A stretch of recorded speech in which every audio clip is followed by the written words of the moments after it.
Good morning, friends. So glad you've joined us this beautiful Sunday morning. We are going to be continuing our study topic, Harvesting Inner Peace. And before we do that, and before we actually get started with our morning service, I just want to give you something, as my father would say, to prime the pump, something to get us started here.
Did you capture one thought?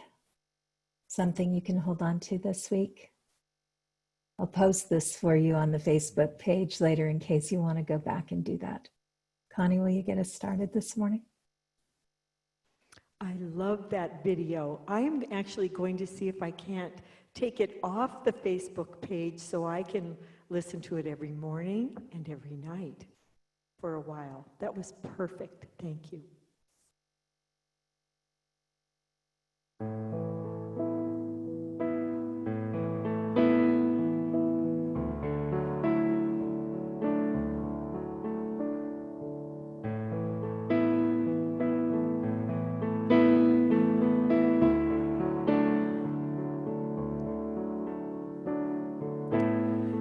words I have to say may well be simple, but they're true.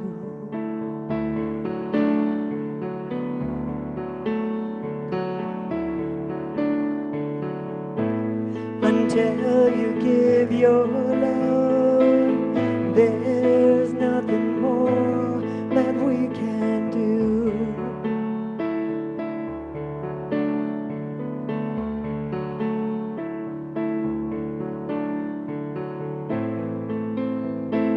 Love is the opening door. Love is what we came here for. No one could offer you more. Do you know what I mean?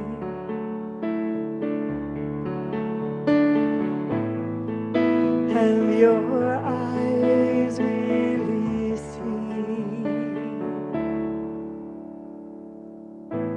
You say it very hard to leave behind the life you knew.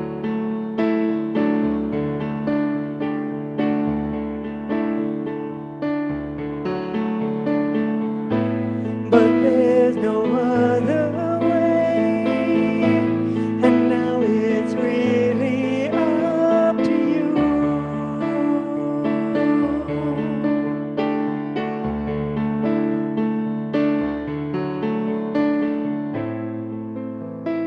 Love is the key we must turn.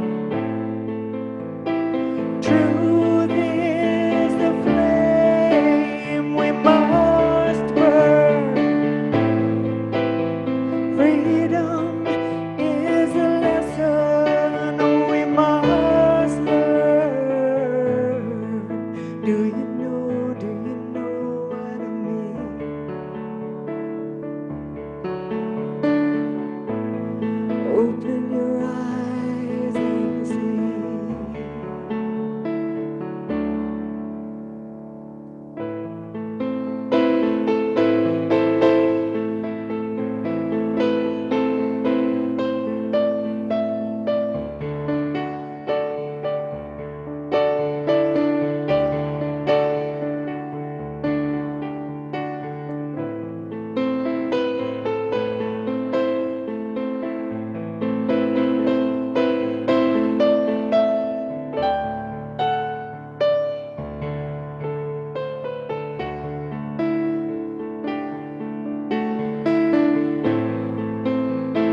Love is the opening door. Love is what we came here for. No one could offer you more. Do you know what I mean? Open your eyes and really see. Love is the key, we must turn. Oh, we must turn. Truth is a flame that we must burn. Freedom is the lesson to learn. Look inside and know what I mean. Let your eyes really see. And love is the key. And truth is a flame, it is a flame we must burn.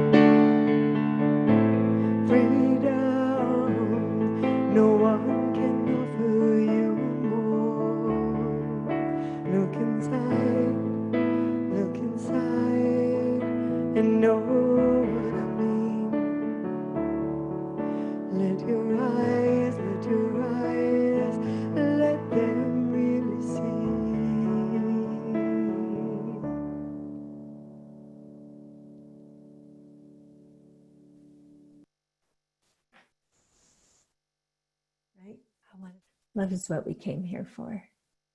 Good morning. I'm so glad you're all here this morning.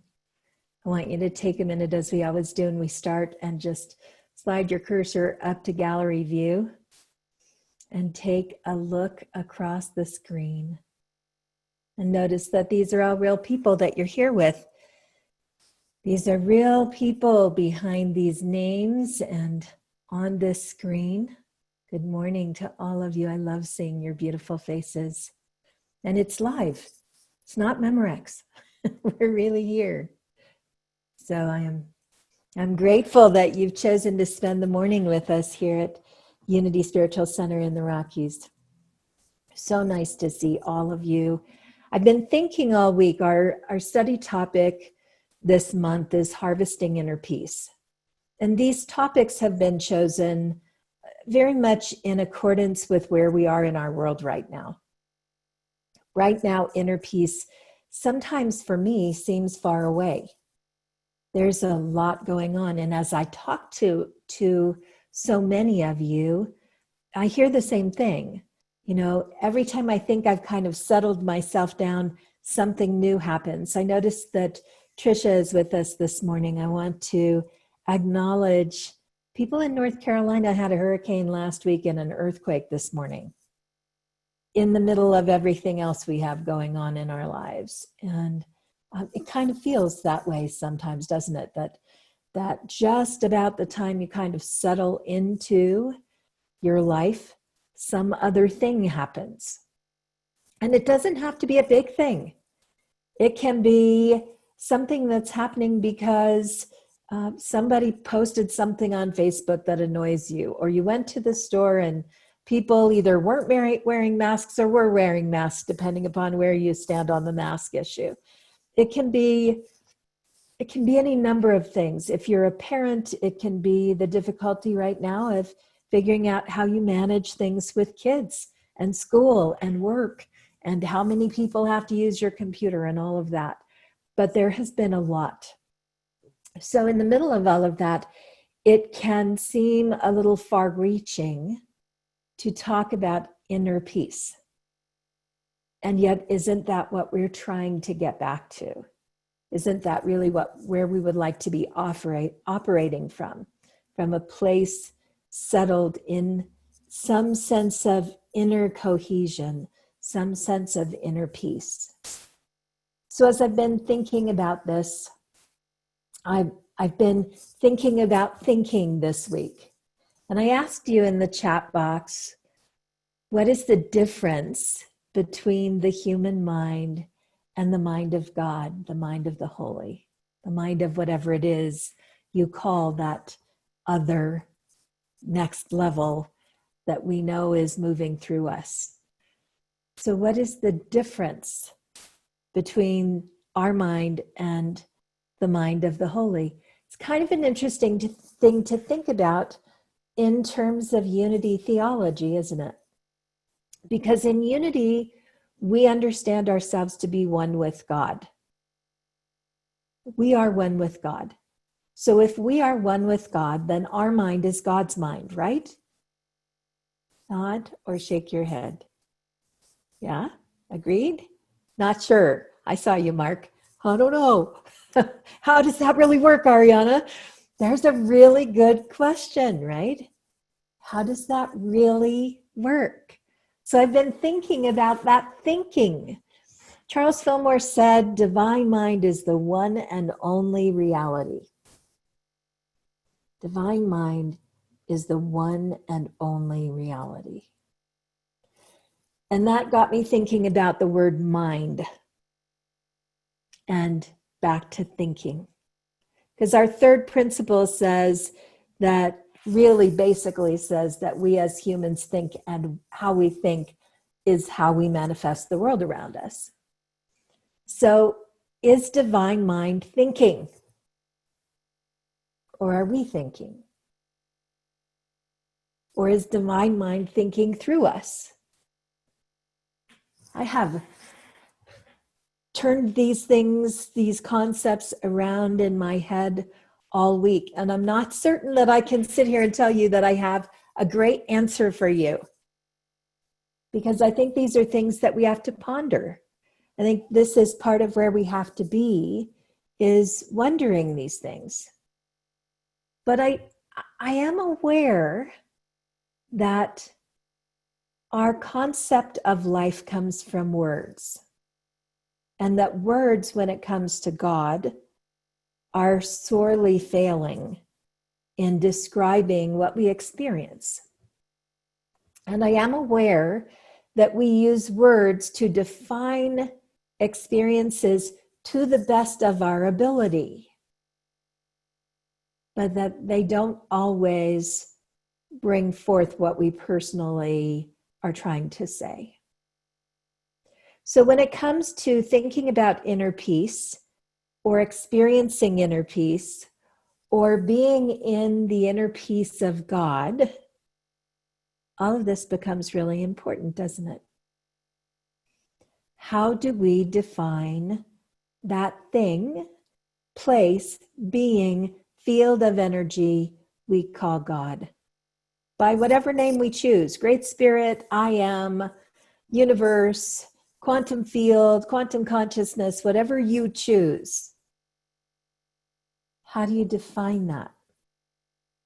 So when you think about people who've had near-death experiences, they don't come back and say, oh, the wisdom, the thoughts that I had while I was there, they were amazing. That isn't what people say.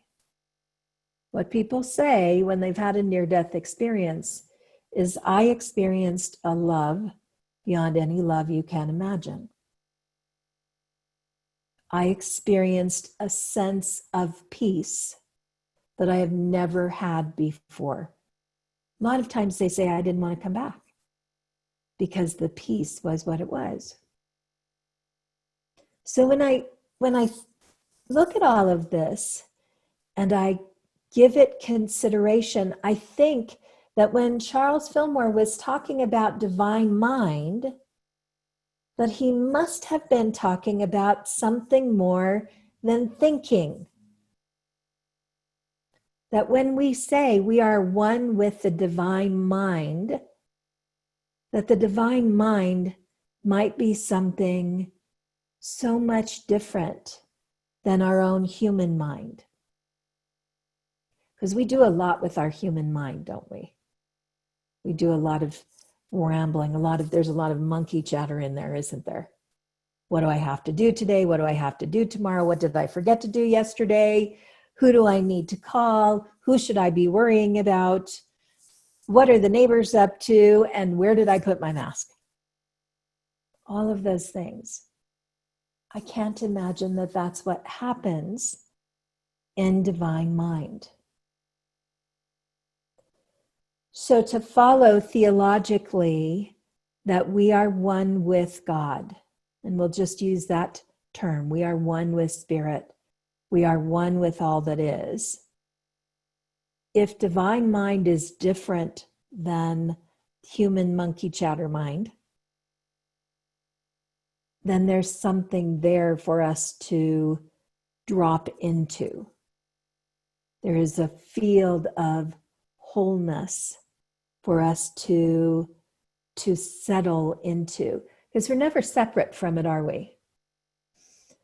Those of us who've done any real meditation, spent any time, or even you may be one of those people like me, I do most of my meditation when I'm walking. That's when my mind is able to settle, and in the walking, my mind, my thinking, chattering mind goes away, and I drop into a different place.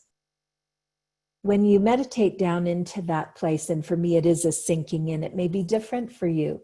It may be an expansion for you. Maybe you expand into divine mind. We all do this in the way that feels right in our human form. But when we get past the chattering mind, there is a state of peace. And in that state of peace, there is profound love. And somehow, within that field of profound love, we come back into our physical awareness with more wisdom. But it isn't the same as thinking that God has a mind like ours, that the mind of God works the way the mind of human beings work. Conceptually, this is important to grasp because we're human beings and our point of reference is us. This is what we have to refer from, everything that we know walking around in this form. But what if the mind of God is different? I feel pretty confident that it is. So I want to invite you to close your eyes. I want you to just take a breath.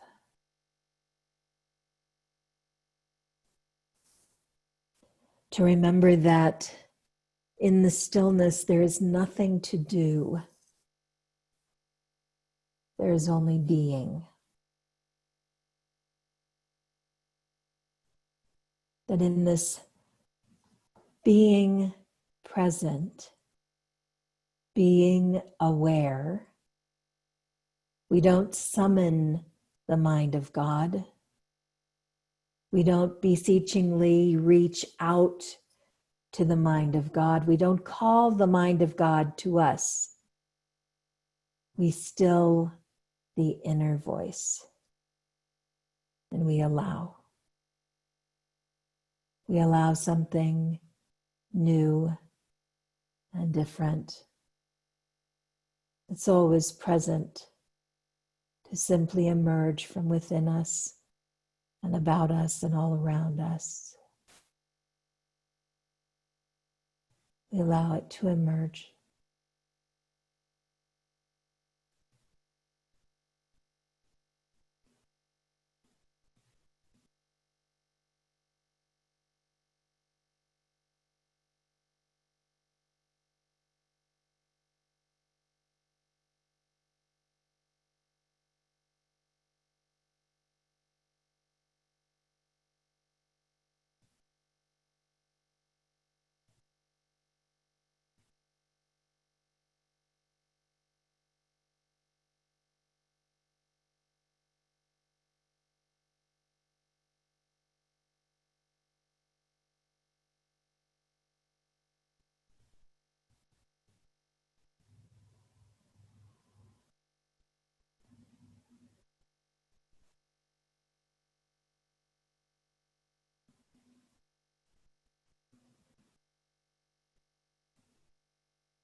In these quiet moments, as the mind settles and the body settles, something different rises. It doesn't need a name. It simply is. And in that rising, there is a shift in our consciousness. In that rising, there is something beyond words, something that touches every cell in the physical and yet moves beyond the physical.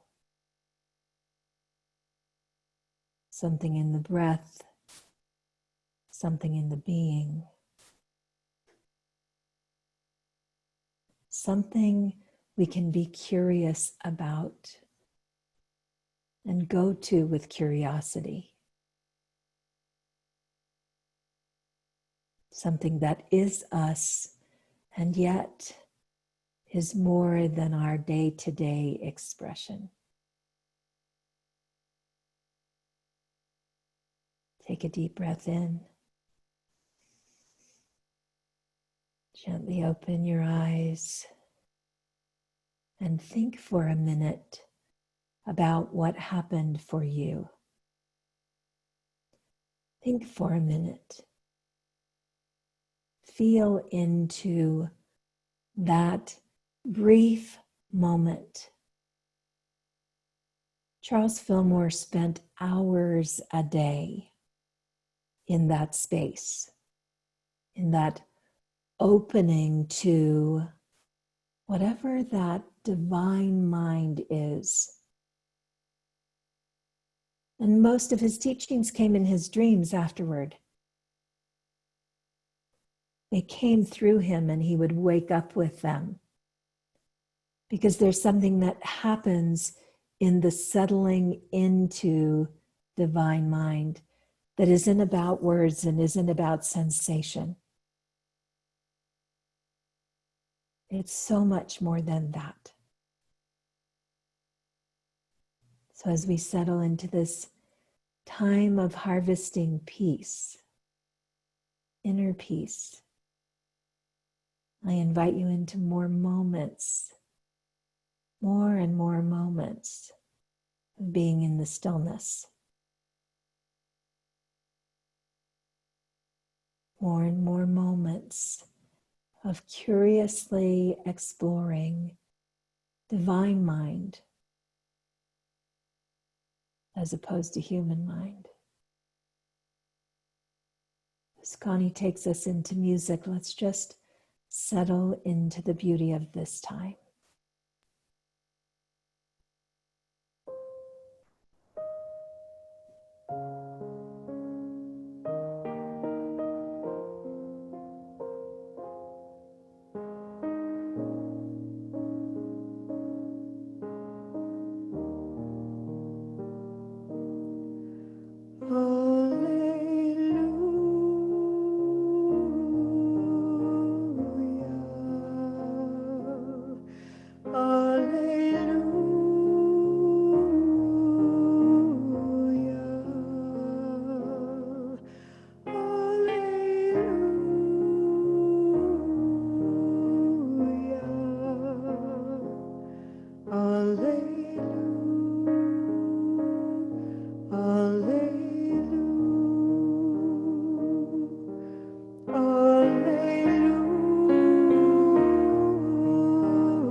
Don't worry, mother,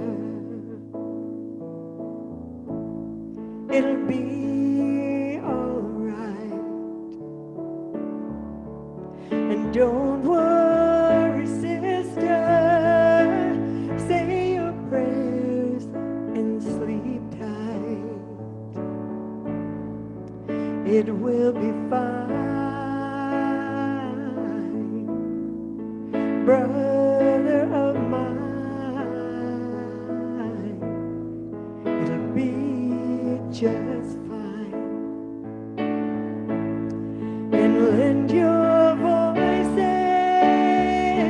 only to sounds of freedom. No longer lend your your strength to that which you wish to be free from. Fill your lives with love and bravery, and you shall lead a life uncommon. I've heard your anguish, I've heard your hearts cry out, and we are tired, we are weary, but we aren't worn out.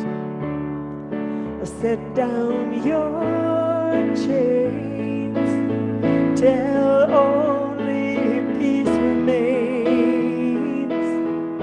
Set down your chains, oh, and lend your voices only the sound of freedom.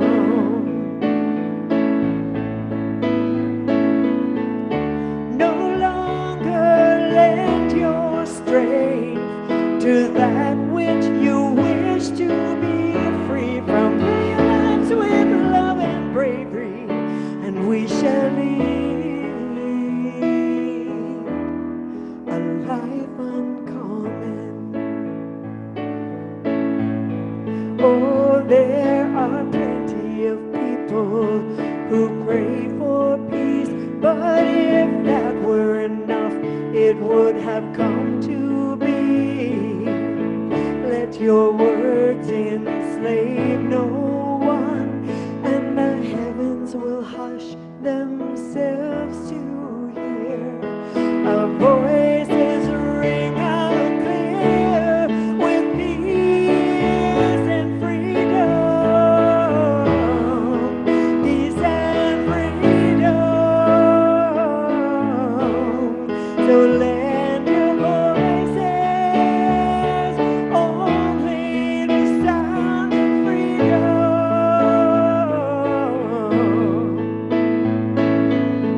and no longer lend your strength to that which you wish to be free from. Fill your lives with love and bravery, and we shall lead a life uncommon.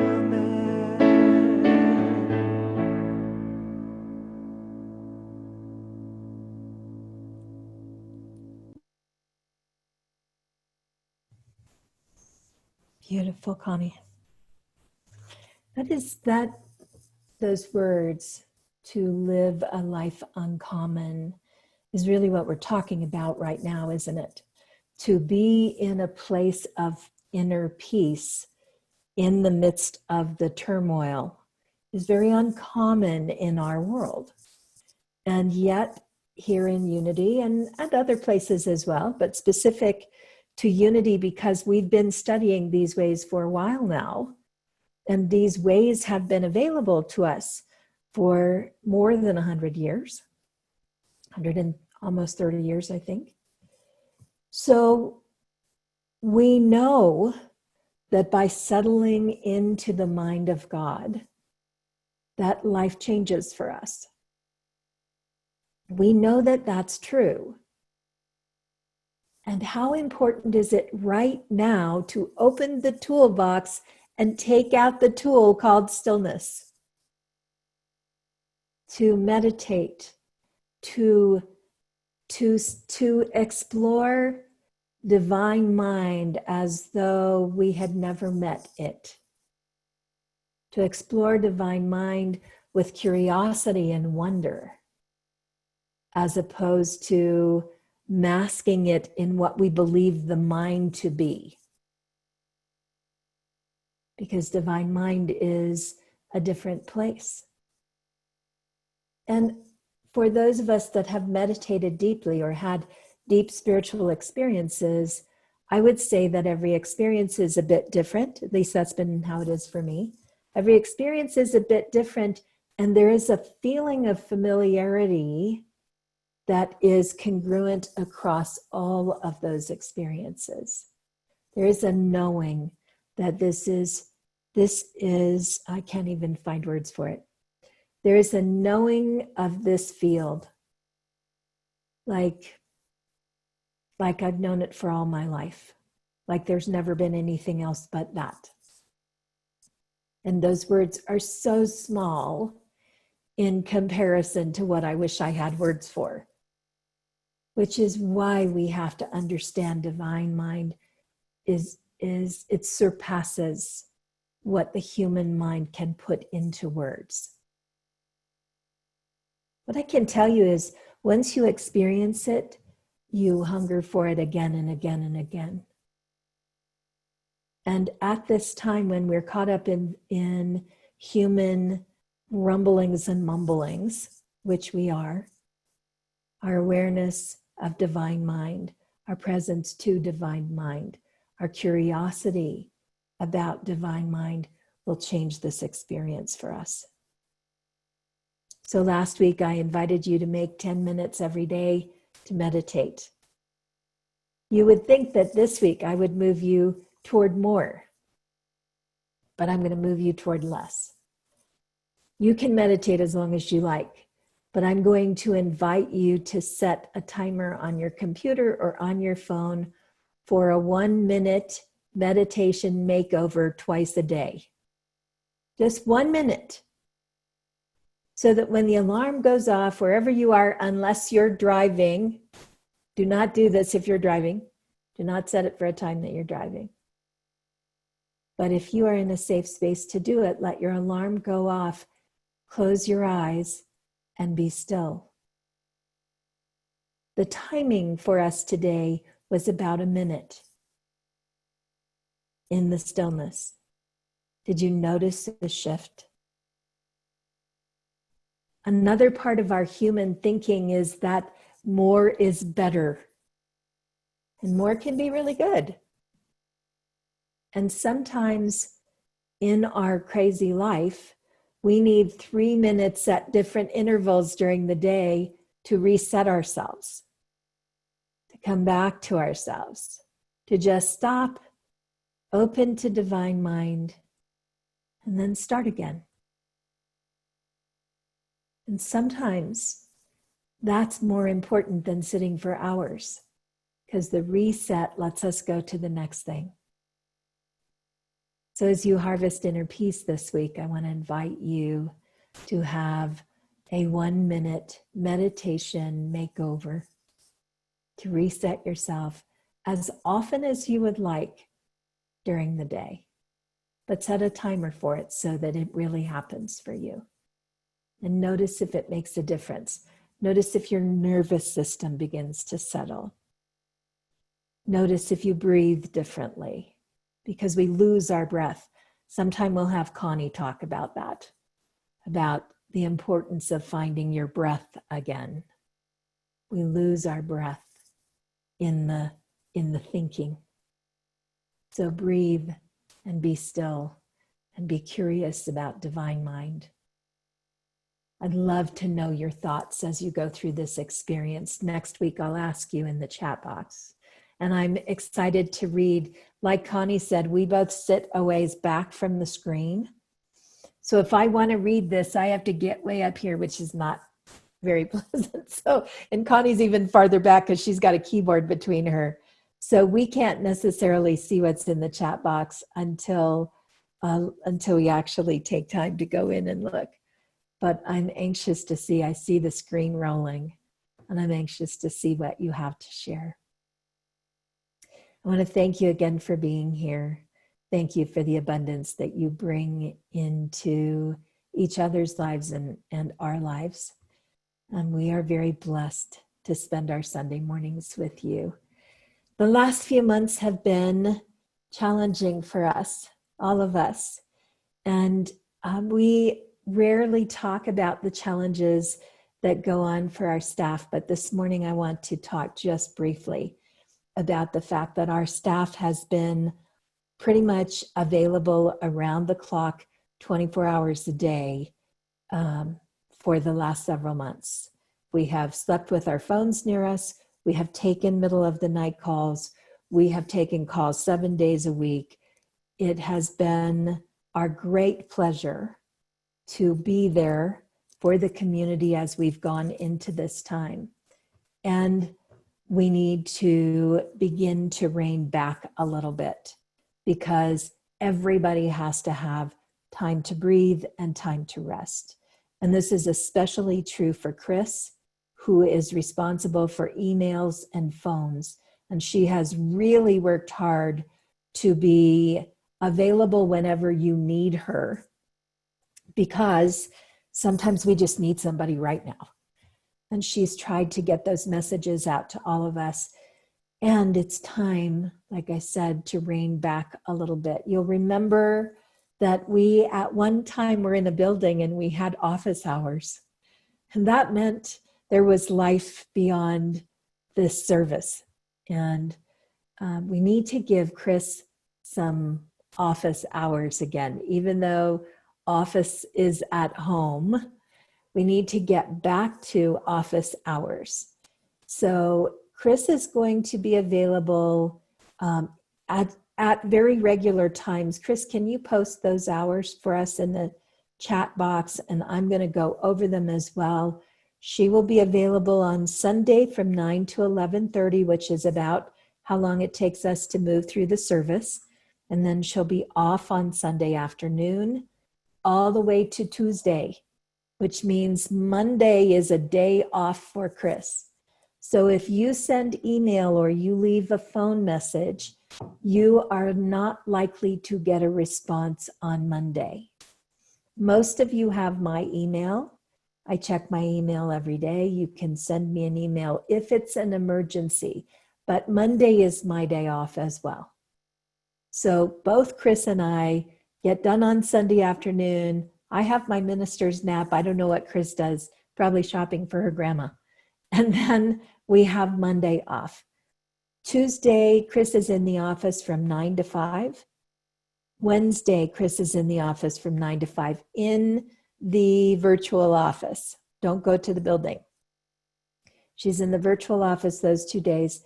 Thursday, she will be in the virtual office from 9 to noon. From 9 to noon. And then Thursday afternoon, she'll be heading out to take care of some things in her life. So she is off Thursday afternoon, Friday, and Saturday. So she'll come back in Sunday and check email. And again, if you have an emergency, reach out to us. We will monitor, but we're not going to feel pressured to respond to every email every day, because you need for us, both of us, to be fresh and awake and able to do a good job for you. And we have to pull back to keep our health. And Chris, I want to thank you for all of the extra time that you've put in. I know that being aware of community every single day, just being aware, just holding your presence to the needs of community that's a big job. And you have done a great job. And I'm going to encourage you to really take your time and do the other things in your life. And I'm going to encourage community to please also understand that you will not get an email response right away, because Chris gets days off. That's as much as we think she should live and breathe unity 24 hours a day, and she probably does theologically. The work that is here needs to come back into reasonable boundaries.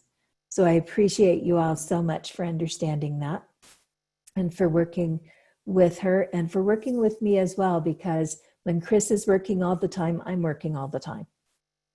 So it's really connected, and this will make life a little bit easier for both of us and allow us to harvest our inner peace in a better way. So Chris has put, I believe she's put those hours in the office box. I'll also ask Michelle to put a reminder in the e-blast so that we all know when we can reach somebody in person. I'm hopeful that you guys are all on our Facebook page and that you saw the beautiful pictures from Uganda this week. It's such an interesting thing to know that with a little bit of combined effort, we can change lives around the world. We certainly are doing it here through Westside Cares. In Uganda at the Nakivale refugee camp, what we did is we provided soap and washing powder. We gathered our money, we wired it down, things were bought in bulk and distributed amongst the women because that's who uses those items.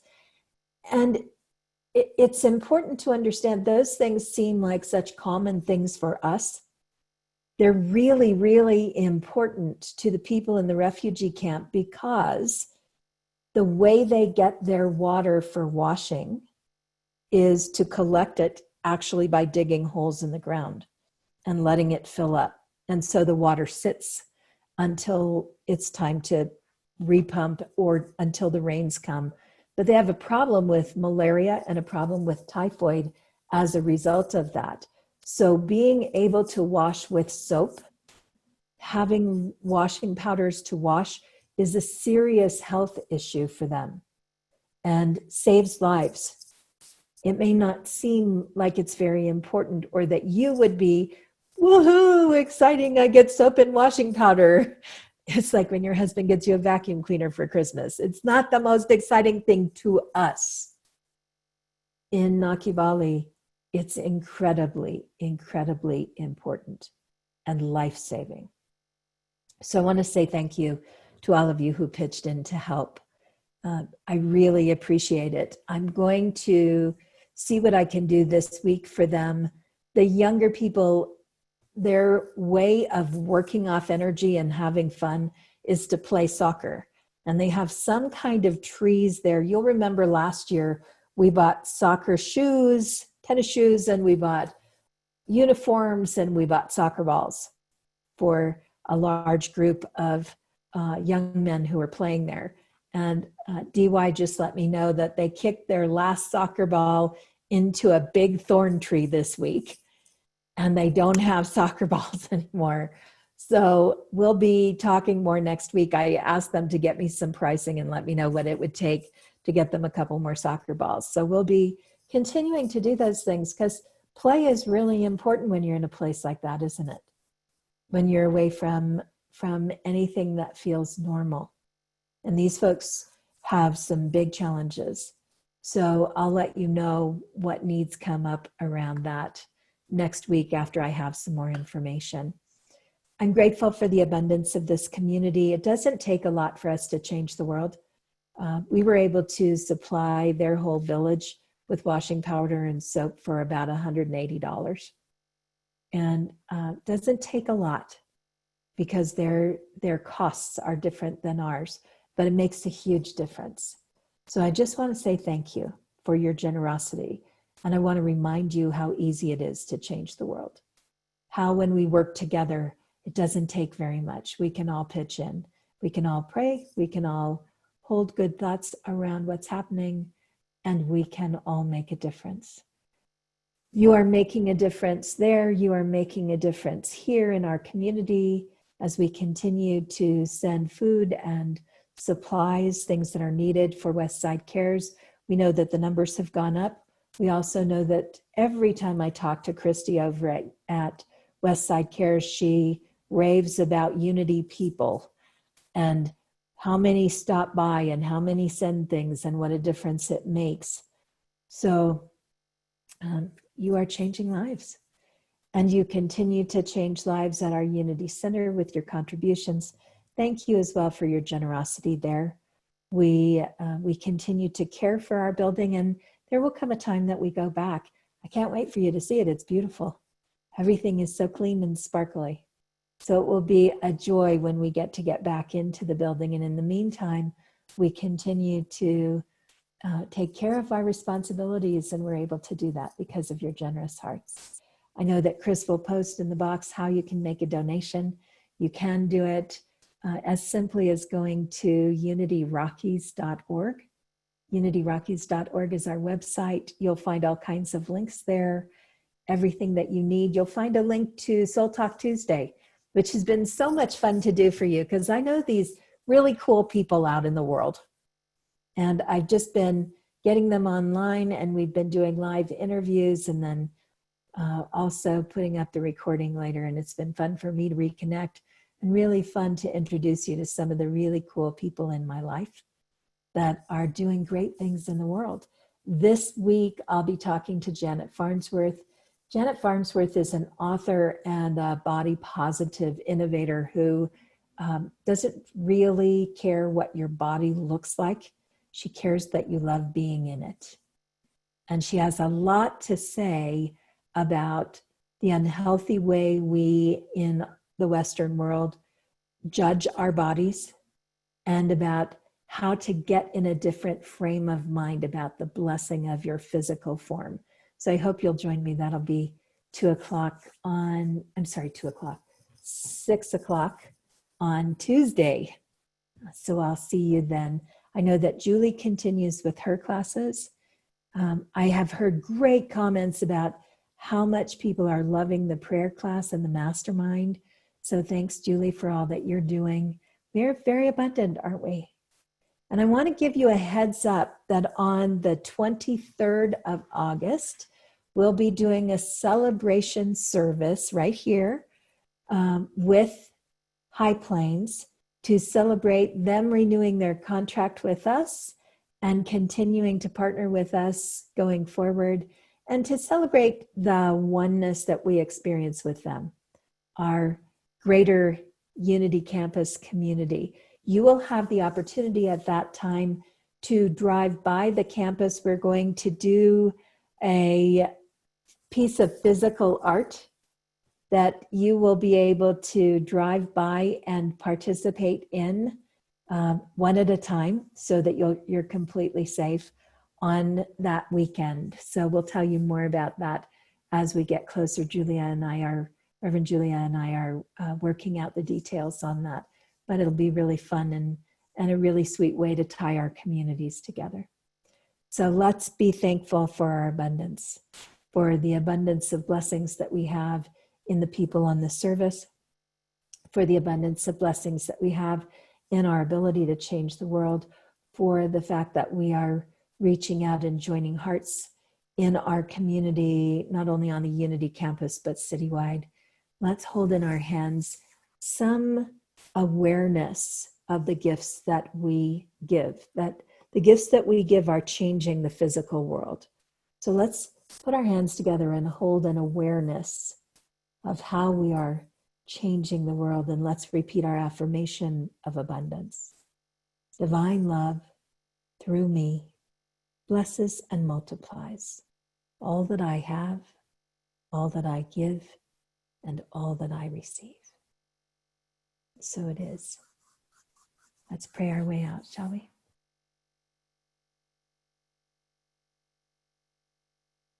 Sometimes when I start this prayer and I settle down into that place of prayerfulness, I think there are no words. There are no words. I think that divine mind simply is present.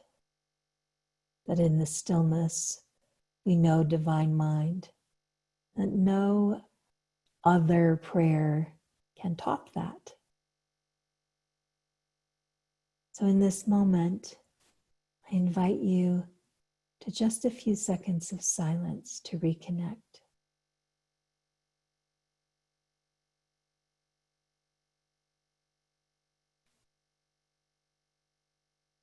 I invite you into this curious wonderland of the holy. I invite you to notice other hearts gathered here, always, to know that we are always connected. We are always one with divine mind, that as Charles Fillmore said, divine mind is the one and only thing. There is nothing else. That in this place we know we're in divine mind when we find peace, when we find love, when we find something that moves us beyond thought. That in this place is the holy.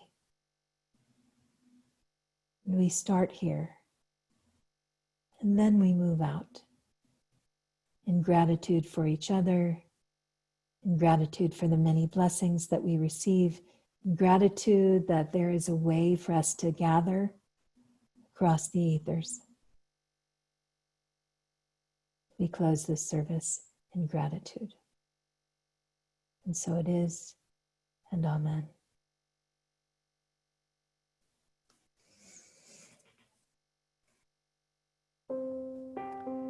As always, I invite you, if someone pops into your mind, reach out and connect with them. Let the light within you shine. We are all connected. Look into another's eyes. See your light reflected. We are one light, shining souls in harmony. We are one light, shining in